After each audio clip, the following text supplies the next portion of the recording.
All right. The Open Championship. Brian Harman is your winner. He won by 6 shots. He basically cruised to victory. I will be the first to tell you, I did not watch a single minute of the Open. It was a hectic weekend for me. It was not only my birthday weekend, but I had 2 golf tournaments that I played in. One being a 2-man scramble, which was Friday. Got a hole in one, so that was exciting. Help us win and get a skin.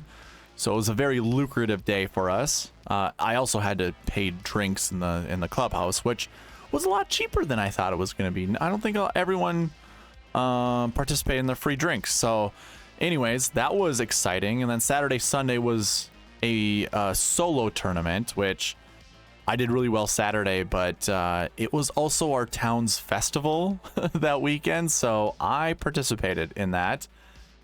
And yeah, I was a bit tired. I was worn out. Let's put it that way. I was worn out by Sunday.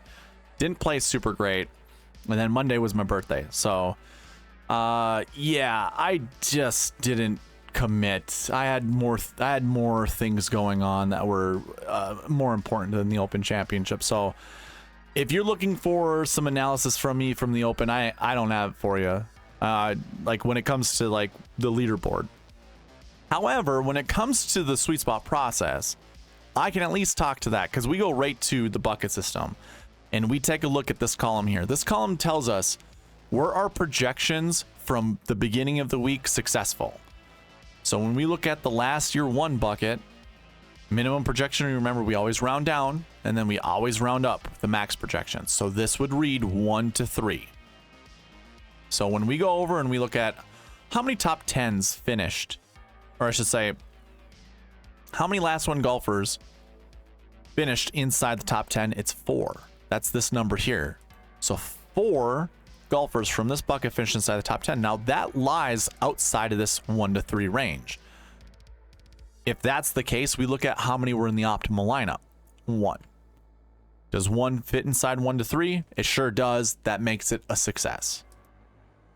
So when we look at the rest of these, when I scroll down, we have 100% correct or 100% success rate when it comes to the bucket projections. So we were spot on when it comes to the optimal lineup and or the top 10s. So that piece of the puzzle was 100% correct. There's a second piece that we definitely use very much so is the Marquee Tee Times. And if you're unfamiliar with what the Marquee Tee Times are, I basically highlight the top 9 groups. And there's usually it's 3 golfers per group, 3 golfers in a tee time. That's Thursday, Friday. And what I have learned over the years is you want to select 2 to 4 golfers from the Marquee Tee Times, and you don't want them paired up together. So usually I say select 2 to 4 groups, and then just select 1 golfer from those groups to anchor around your lineups. And again, dating back 2 years, this is 2 years worth of data, it's a 90% hit rate on this, where we see either somewhere between 2 to 4 golfers. It could actually be better now. I just haven't done the research to look, but it's been at 90% for a while. And I think we've got it's like 8 weeks in a row that the Marquee Tee Times has hit. Well, no surprise here. These little black tick marks, there are optimal lineup golfers. So John Rahm was an optimal lineup golfer. Jason Day was an optimal lineup golfer. And so was Emiliano Grillo. So there were 3 golfers in the Marquee Tee Times in the optimal lineup.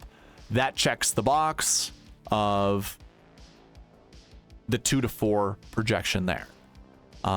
So, I mean, there's nothing else to say. The Marquee Tee Times were 100% success. If we take a look, let's do it different. Let's do this view. See, I include like all tournaments leading up, including the European Tour, the DP World Tour. That's why that last page looked kind of funny to you guys. All the purple up there. It's confusing. Like the purple here indicates that this was the same week, but when I go to something like this, Made in Himmerland, or I think it's Himmerland, right? Made in Himmerland. The Betfred British Masters, the BMW Championship. Forget what the VSM is. The Volvo Scandinavian Masters, I think. And then the Porsche European Open.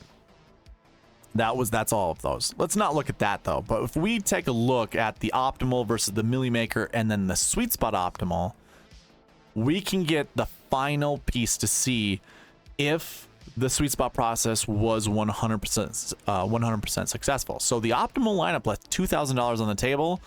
It was all 6 of the top golfers right here. That was Brian Harman at 7,300, Sepp Straka at 7,000, Tom Kim at 81, Jon Rahm at 11.2, and Jason Day at 78. Or I'm sorry, not and Jason Day at 78, but also Emiliano Grillo at 6,600. I said this earlier in the pod. Harman and Grillo showed up so much that I had to put caps on how much I wanted to play them. I do this every single week where it's like, those guys can't win. Those guys can't do this. Those guys, you know, like that's, I'm making excuses in my head, but I've also used my optimizer so much that if I don't limit myself, I get tilted more the other way, where if I play too much of one guy and then they miss the cut, I get more upset than if he continues to show up and I don't play him. So it's like the lesser of two evils in my opinion. So unfortunately, I probably could have had 100% exposure on Harman and Grillo if I didn't cap them for how much to play them, like my exposures. They showed up a lot. The only thing that, you know, the bucket system and the sweet spot process isn't going to give you the complete answers like right away. You still got to make the correct decision up top. And by up top, I mean in the 10K range, the 9K range. Are you starting with a 10K golfer? If so, which one? So, I mean, we had a lot of 10K golfers play really well. Scotty, 23rd place. He's not living up to that price tag. A lot of people probably already figured that one out.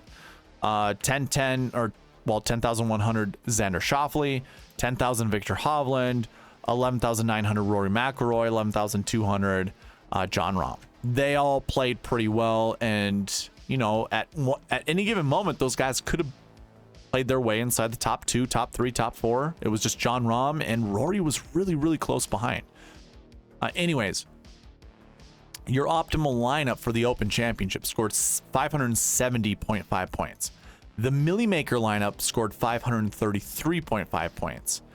So that's a 37-point difference between the Milli Maker and optimal. That's pretty darn close. And the Milli Maker used all $50,000 of the salary. And this is the $25 Milli Maker, by the way, not the $555 or whatever it was. Now that lineup used Rory McIlroy, 11,900, had Harman, Straka, Tom Kim, and Jason Day. So those 4 golfers I just named after Rory, they were in the optimal lineup, so that's really good for the GPP winner. And then they had old Adam Scott down here, who finished 33rd place. That's pretty good. Pretty good for a Milli Maker winning lineup. Now here's where we determined that the sweet spot process was 100% correct. Does it beat the Milli Maker lineup? How many points? And this is following everything. This is following the bucket system. This is following the Marquee Tee Times.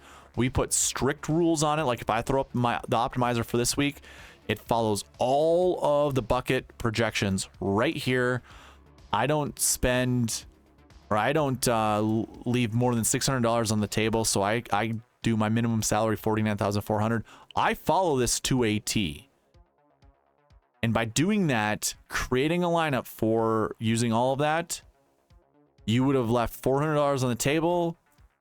It would have included Rory McIlroy, Cam Young, so a 9K golfer, Tom Kim, 8K golfer.